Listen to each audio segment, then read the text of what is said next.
নমস্কার বন্ধুরা, আজকে আমি বাড়িতে গোলাপ জল করে দেখাবো। বাজার থেকে অনেক বেশি দাম দিয়ে না কিনে এইভাবে করে বাড়িতে বানিয়ে নাও গোলাপ জল। গোলাপ জল ময়শ্চারাইজার হিসেবে যেমন কাজ করে, তেমন এটা টোনার হিসেবেও কাজ করে। আমাদের স্কিনকে পরিষ্কার রাখতে সাহায্য করে। তো গোলাপ জলের অনেক উপকারিতা। তো দেখুন, আমি এখানে গোলাপ জল তৈরি করার জন্য দুটি গোলাপ ফুল নিয়েছি।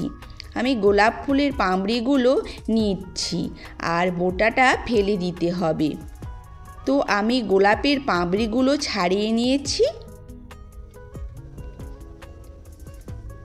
তো আমি দুটো গোলাপ ফুলের পাপড়িগুলো এভাবে করে ছাড়িয়ে নিয়েছি। এরপর একটা বাটি নিচ্ছি আর বাটিতে জল দিয়ে দিয়েছি আর গোলাপের পাপড়িগুলো এই জলে ভালো করে পরিষ্কার করে ধুয়ে নেব। তো জল দিয়ে ভালো করে এটাকে ধুয়ে নিতে হবে। তো আমি জল দিয়ে পাপড়িগুলোকে ধুয়ে নিয়েছি। আর দেখুন, এরকম একটা পাত্র নিয়েছি আর নিচ্ছি এরকম একটা ছোট বাটি। এই বাটিটা আমি মাঝখানে রেখে দিচ্ছি আর এই পাপড়িগুলো আমি এর চারধারে ছড়িয়ে দিচ্ছি।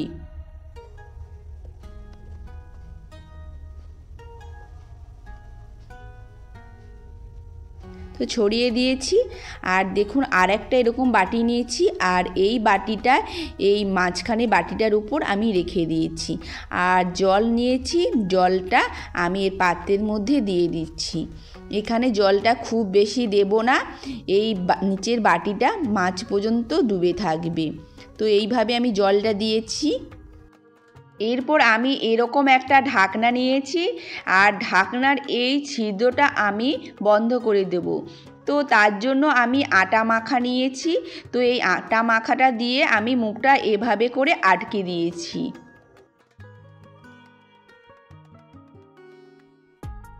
তো এরপর এই পাত্রটা আমি গ্যাসে বসিয়ে দিয়েছি আর এই ঢাকনাটা আমি এর ওপর রেখে দেব।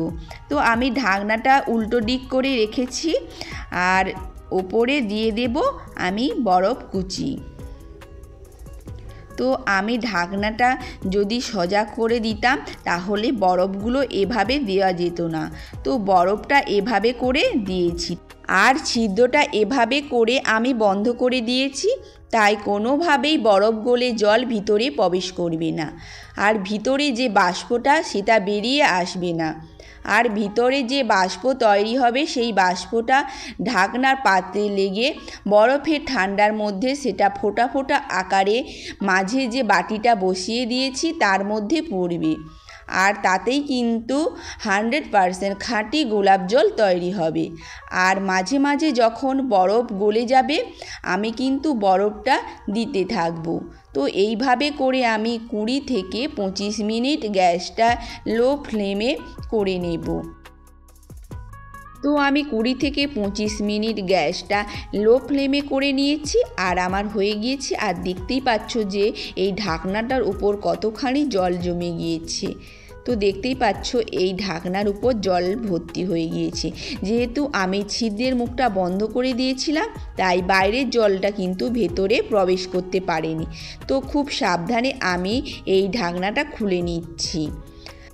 আর ভেতরে কী রকম খাঁটি গোলাপ জল তৈরি হয়েছে তোমরা লক্ষ্য করো। এই যে বাটির মধ্যে গোলাপ জলটা চুঁইয়ে চুঁইয়ে ঢাকনার পাত্রে লেগে গোলাপ জলটা তৈরি হয়েছে, এটাই কিন্তু খাঁটি গোলাপ জল। আর ভেতরের পাপড়িগুলো দেখো কালারটা সাদা হয়ে গিয়েছে। যেহেতু আমি 25 মিনিট জাল করে নিয়েছি তাই সাদা হয়ে গিয়েছে। আর এটাকে আমি ভালো করে ঠান্ডা করে নিয়েছি। আর এরকম একটা পাত্র নিয়েছি, একটা ছাঁকনি নিয়ে এবার এই পাপড়ি জলটা আমি ছেঁকে নেব।